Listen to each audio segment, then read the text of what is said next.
Alright, so let's answer this problem. Sample problem 1.6. It says here the frame ABC as shown is supported in part by cable DBE that passes through a frictionless ring at B. Ayan, so we have this frame ABC. Ito cable daw to class, no? Meron lang ano dito, a ring. So dito naka-connect yung ating cable DBE. Knowing that the tension in the cable is 385 newtons, determine the components of the force exerted by the cable on the support at D.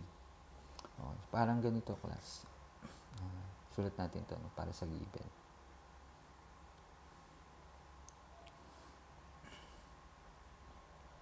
So, ito na yung ating given. And may given daw na, lakihan ko lang konti.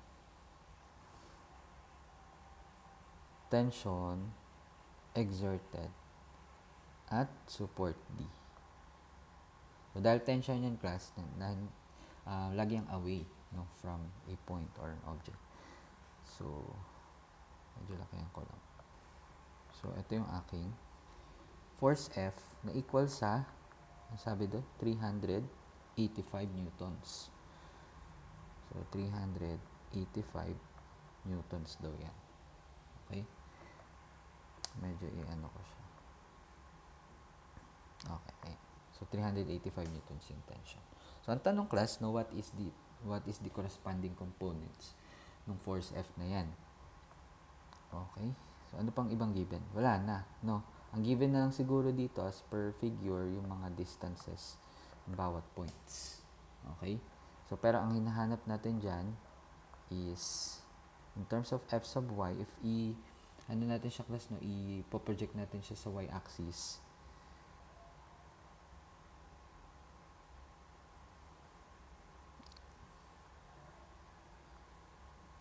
Yan. So, ito yung ating f sub y. For f sub z, yan banda dito. Okay, so, paharap siya.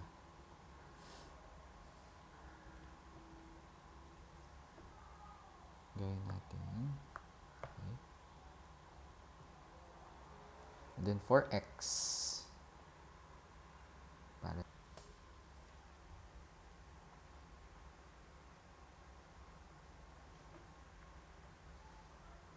okay, so ito yung f sub y, f sub z, and this is f sub x. Kukunin natin yung mga magnitudes ng mga components na yan. Okay, so ano pa yung mga given class? No? Given yung mga distances. Pero class, minsan, ang bibigay sa coordinate axis is yung mga coordinates niya. Ayan. Pero parang ganito lang din naman yun. So, for example, kapag hindi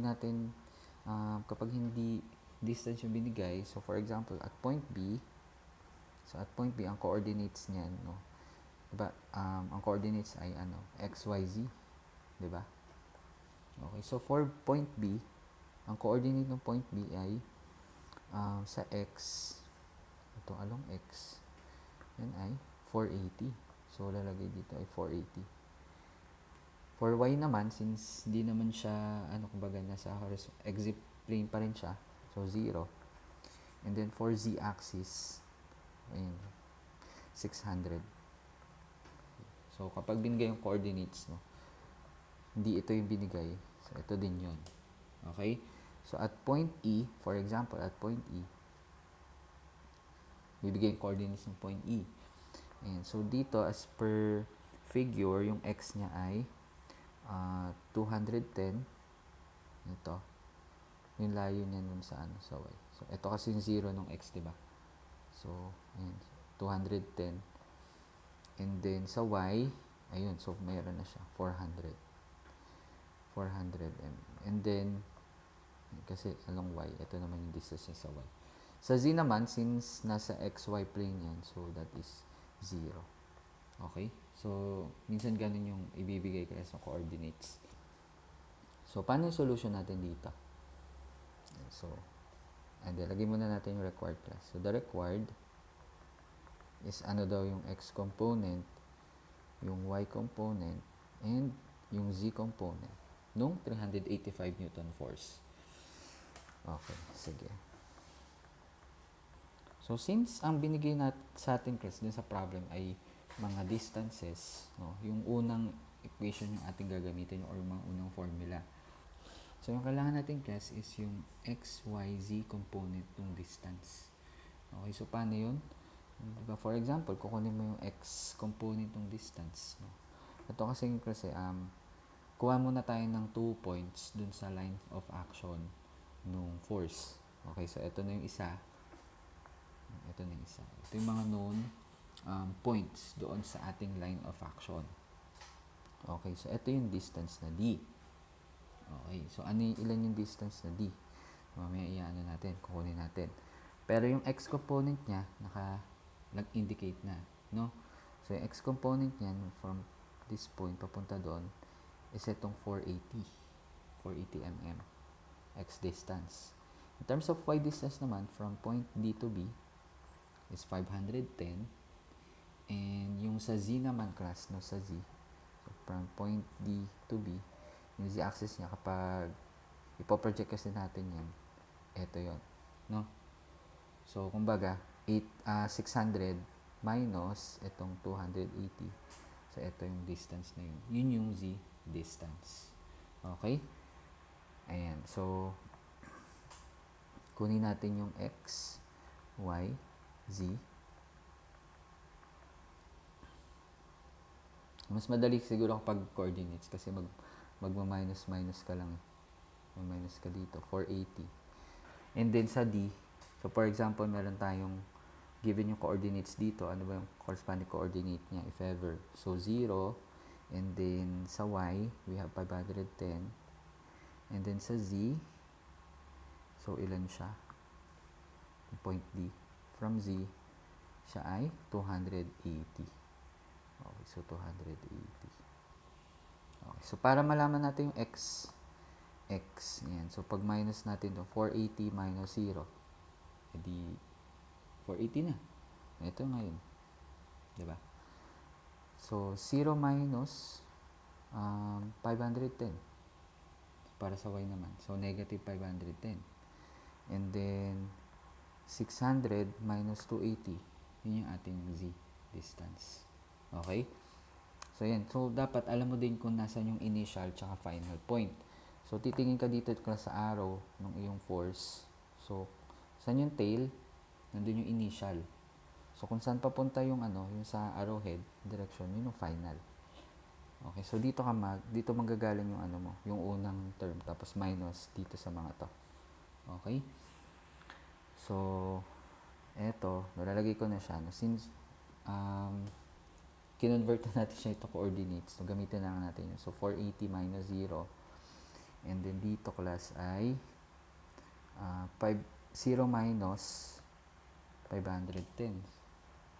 Okay. So, 0 minus 510. And then, sa z, ayan. So, meron tayong 600 minus 280. Okay. So, 600 minus 280.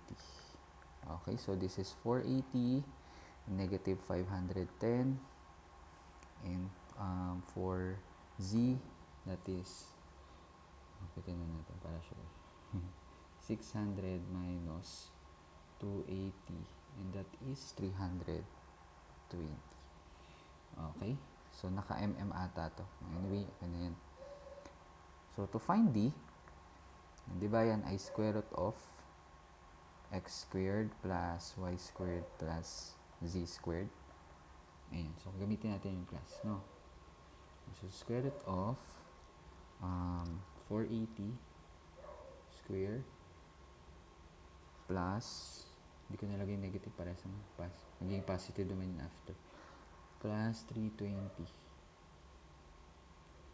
Ayan. So, 770. So, that is the distance d. Okay? Ayun, so pwede na natin makuha class yung mga mga components. So pwede mong gawin, kunin mo tong f sub m, di ba yan ay f over d. Or ano yung force natin? 385. So 385 divided by 770. So yun yung Yun yung force multiplier. 385 divided by. Pero, kahit diretso mo na class, no? Pero sabi dito yan ay 0.5. Ayan. So, okay. So, for f sub x, that is equal to x f sub m. Diba? Ayan. So, yung, ano nga pala ito, yung unit nito ay Newton per mm. Okay. Ayan. So, ito naman ay, ano bang nakuha natin? 480. So, 480 multiplied by 0.5 mm kasi ito, diba? Mm. So, yung ating resulting unit ay in terms of Newton. Newton per mm. So, may cancel to, diba? So, f sub x is equal to 480, kalahati lang. So, 240. 240 newtons. Okay.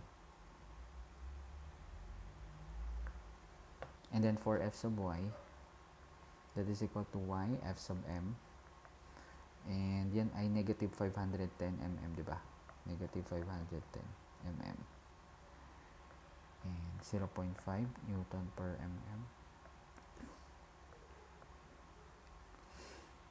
Therefore, f sub y is equal to, kalahati lang din. So, 510 kalahati din, 0.5. 255 newtons. So, negative. Okay. And for f sub z, z multiplied by force multiplier 320 mm, 0.5, cancel to. So f sub z is equal to 160. Tama ba? So 320 times 0.5, tama, 160 newtons.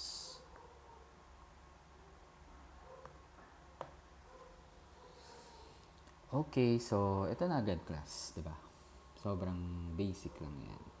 So check natin class yung sagot. Ayan, so ang sagot natin ay 240, negative 255, and positive 160 newtons. Okay, so that's all. Thank you.